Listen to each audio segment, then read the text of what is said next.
Pria ini dipaksa pacaran sama hantu teman SMA-nya yang menelpon dan SMS dari alam lain dengan ancaman akan menonaktifkan nyawa semua orang terdekatnya jika menolak cintanya.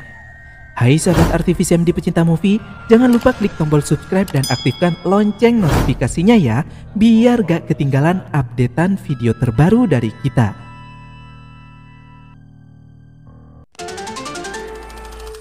Perhatian, kepada para penonton, tayangan berikut ini hanya boleh disaksikan oleh remaja yang berusia 13 tahun ke atas.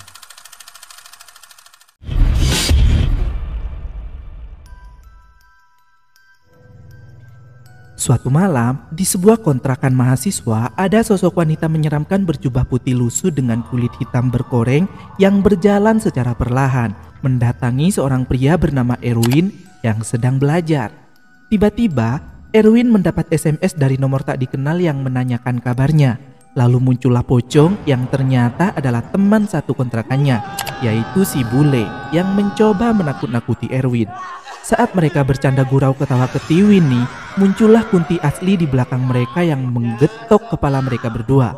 Bahkan parahnya, itu Kunti tidak datang sendiri guys, melainkan bersama Poci sang kekasih hati. Esok harinya, Erwin mendapat telepon dari nomor misterius tadi malam.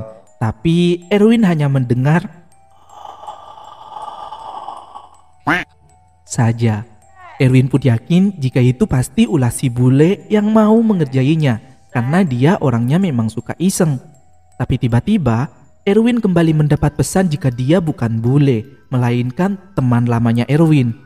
Erwin pun yang penasaran mencoba menelpon balik untuk bertanya siapakah gerangan, dan wanita itu justru bertanya balik, "Masa lupa sih sama aku?" Ngeselin banget kan nih syaiton nih rojim. Telepon terputus dan tak berapa lama bunyi lagi. Erwin yang kepalang kesal langsung membentaknya. Tapi ternyata telepon itu dari Karina, pacarnya. Erwin pun langsung berubah menjadi lemah lembut dan Karina meminta Erwin menjemputnya. Saat menjemput Karina di dalam mobil, Erwin kembali mendapat telepon dari si nomor misterius yang mengatakan cemburu, bahkan mengancam Erwin agar menjauhi Karina. Karina yang curiga dengan gelagat Erwin yang aneh mulai kesal dan meminta Erwin berhentiin mobilnya. Lalu dia pergi naik taksi sendiri, gak mau mendengar penjelasan Erwin yang gak masuk akal, dimana katanya ada nomor misterius yang menerornya. Di kontrakan, bule kembali diganggu sama si Kunti dengan melempar balik jaketnya. Setibanya di kampus, bule dan Erwin menceritakan kejadian aneh yang mereka alami pada teman mereka, Gunawan. Tapi si Gunawan ini sangat realistis guys, dan gak percaya sama yang namanya hantu. Mereka berdua kemudian menantang Gunawan agar menginap di kontrakannya untuk membuktikan jika hantu itu memang ada. Dengan senang hati si Gunawan menerima tantangan itu karena sangat yakin hantu itu cuma ada di film. Sahabat Karina yang bernama Santi ini marah-marah sendiri di mobil setelah mendapat telepon dari Karina yang menceritakan hubungannya dengan Erwin dan baru saja bertengkar. Santi kesal karena Erwin sudah mempermainkan sahabatnya itu dan berniat akan mengerjai Erwin. Tapi malah dia duluan yang dikerjai sama si Kunti dan Poci. Saat pergi ke toilet, si Kunti merasuki Santi dan membuatnya berjoget iwak peye yang disaksikan sama teman-temannya. Begitu hantunya keluar dan Santi sadar, dia jadi marah karena teman-temannya pada ngetawain. Malam harinya di kontrakan, saat lagi asyik-asyiknya tidur bertiga, Gunawan yang kelaparan mengajak bule dan Erwin buat nemenin. Tapi mereka gak mau karena ngantuk dan nyuruh si Gunawan makan sendiri sambil mengejek Gunawan penakut jika gak berani. Tentu saja Gunawan dengan songongnya berkata gak takut. Dia hanya takut mereka akan marah kalau nanti makanannya habis. Gunawan pun langsung OTW ke meja makan sendiri, di mana di sana sudah tersaji berbagai jenis makanan lezat. Tiba-tiba ada yang nyendokin nasi buat Gunawan.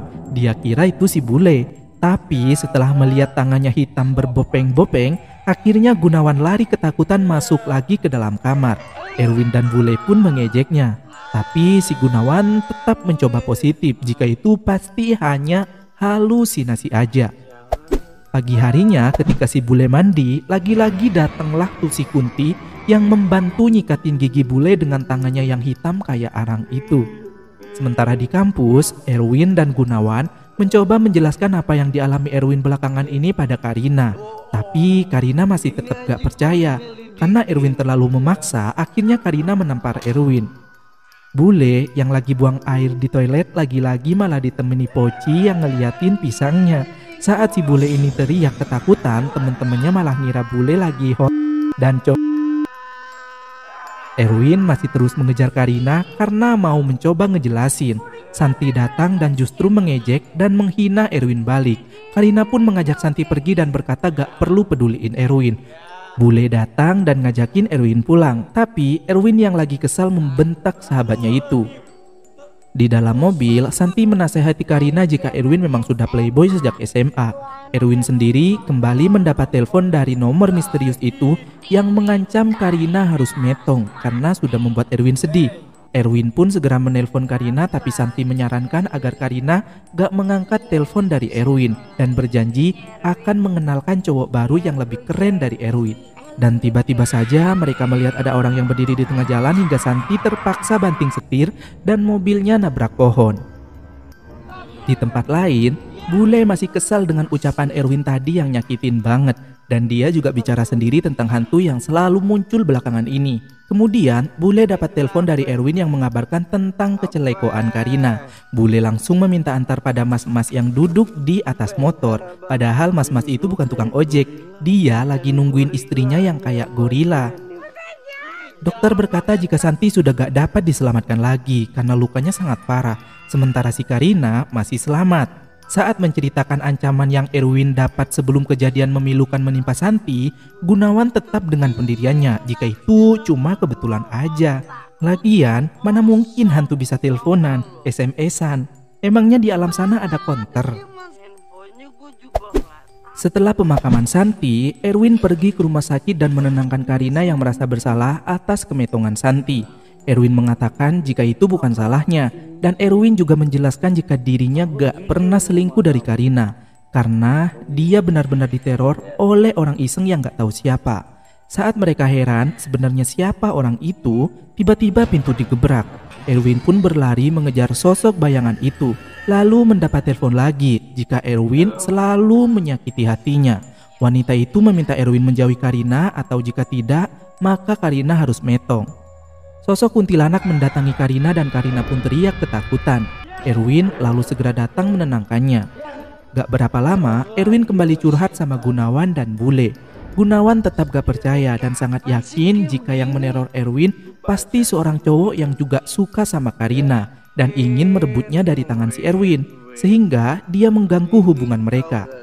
Saat lagi serius bercerita, Gunawan malah mencurigai si Bule yang ketawa-ketiwi sendiri dengan HP-nya dan memaksa Bule nunjukin HP-nya jika memang dia bukan pelakunya. Rupanya si Bule ini ketawa sendiri karena neneknya ngirim SMS minta dicarikan jodoh. Malam harinya, Erwin kembali marah-marah kesal sendiri sama hantu nomor misterius itu yang terus mengganggunya. Erwin yang gak tahan mengirim SMS untuk minta ketemuan dan nomor itu mengirimkan alamat. Erwin langsung tancap gas dengan mobilnya ke alamat yang dikirim melalui SMS dengan diikuti Bule diam-diam dari belakang karena si Bule ini merasa khawatir. Erwin datang ke rumah kosong yang seram dan kumuh. Dia mencoba masuk memanggil orang yang mengganggunya. Bule yang juga tiba di sana memperhatikan tingkah Erwin yang aneh dari kejauhan. Erwin membuka pintu dan marah lalu menantang si hantu agar menunjukkan wujudnya. Kemudian Erwin mendapat telepon kenapa sekarang Erwin ini suka marah-marah. Padahal dulu sangat baik. Ya lu pikir aja sendiri Neng. Ada orang misterius yang mengganggu bahkan mempengaruhi hubungannya dengan sang pacar. Tapi gak tahu siapa orang itu. Siapa yang gak marah coba? Kuntilanak Hantu itu memaksa Erwin menerima cintanya karena sejak dulu dia sangat sakit pada Erwin.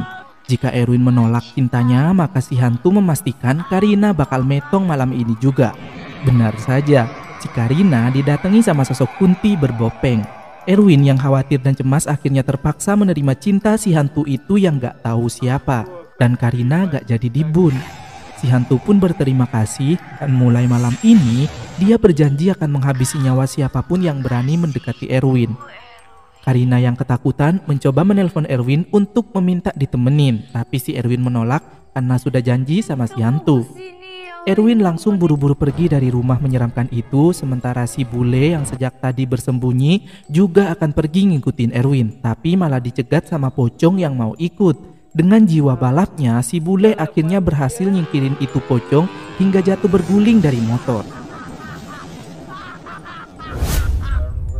Malam berikutnya, setelah makan di warung, Gunawan menasihati Erwin jika Erwin sama saja sudah menyekutukan Tuhan karena telah menerima cinta dari sosok yang dianggap hantu itu dan percaya jika dia berbahaya. Saat Gunawan pergi dengan motornya, Erwin mendapat telepon dari si nomor misterius yang berkata jika Gunawan yang sok tahu itu harus metong malam ini juga. Dan benar saja, gak berapa lama kemudian Gunawan mengalami kecelakaan dan meninggoy di tempat. Tentu saja Erwin menangis sejadi-jadinya. Harusnya lu bilang Win sama Tuhan tuh, karena lu udah ngebun sahabat gua, kita harus putus gitu. Siapa tahu Tuhan tuh bisa ngidupin si Gunawan lagi ya kan. Setelah pemakaman Gunawan, Erwin malah ribut sama bule. Bule jadi sakit hati sama perkataan Erwin yang nyumpahin bule metong juga. Malamnya saat melihat album foto masa SMA, Erwin jadi ingat tentang pacarnya, Murni, yang gantung mandiri di sekolah. Erwin gak percaya kalau yang meneror dirinya itu Murni, karena kenapa baru meneror sekarang. Kemudian Erwin dapat telepon yang mengatakan jika hantu itu bukan Murni, tapi orang yang sangat mencintai Erwin. Di rumah sakit, bule menjemput Karina yang sudah dibolehin pulang. Karina menanyakan Erwin dan si bule berkata jika dirinya lagi musuhan sama Erwin. Karina mencoba menelpon Erwin tapi Erwin malah meminta Karina agar jangan pernah menghubunginya lagi. Karena orang yang menerornya mengancam akan ngebun si Karina jika dia tetap masih berhubungan dengan Erwin. Di kontrakan, bule masih menggerutuin Erwin yang nyumpahin metong. Dia juga malas berhubungan sama hantu-hantu yang neror Erwin. Jadinya dia mencoba ganti kartu, tapi belum juga diregistrasi, si hantu itu malah nelpon.